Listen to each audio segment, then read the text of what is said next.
Menteri Pertanian Andi Amran Sulaiman menegaskan komitmennya untuk mengusut tuntas temuan 250 ton beras impor ilegal yang berhasil masuk melalui pelabuhan Sabang di Aceh tanpa adanya izin resmi dari pemerintah pusat. Dalam konferensi pers pada hari Minggu, tanggal 23 November tahun 2025, ia menyatakan telah berkoordinasi langsung dengan Menteri Perdagangan yang mengonfirmasi bahwa tidak ada persetujuan impor untuk komoditas tersebut. Amran menekankan bahwa tindakan ini tidak hanya melanggar aturan, tetapi juga mengancam upaya mencapai kedaulatan pangan nasional, terutama karena stok beras domestik saat ini berada dalam kondisi aman dan tidak memerlukan impor tambahan. Ini nasionalismenya di mana? Ini adalah kehormatan bangsa kalau kita bisa berdaulat pangan. Kita bisa sampaikan bahwa Indonesia sudah swasembada. Jangan diganggu lagi.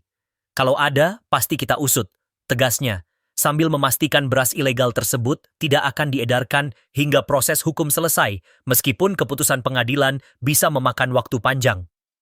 Penemuan ini berawal dari laporan yang diterima Amran sekitar pukul 2 pagi saat ia sedang menjalani perawatan karena kelelahan.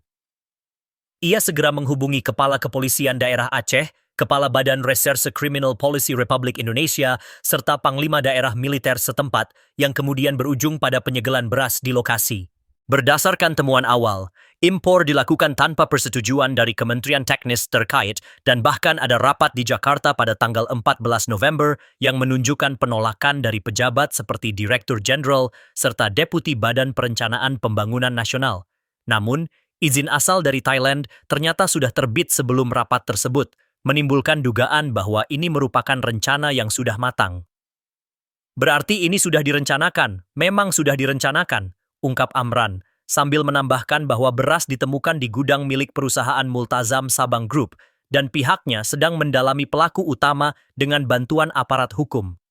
Selain itu, Amran juga menerima laporan dugaan serupa di Batam meskipun masih dalam tahap verifikasi dan menduga kasus penyelundupan beras ilegal ini tidak terbatas hanya di Sabang saja.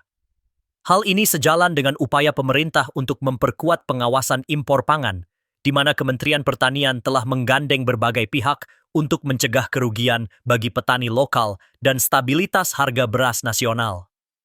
Menurut data tambahan dari sumber resmi, impor ilegal seperti ini bisa merugikan ekonomi hingga miliaran rupiah, serta mengganggu target swasembada pangan yang telah dicapai Indonesia dalam beberapa tahun terakhir.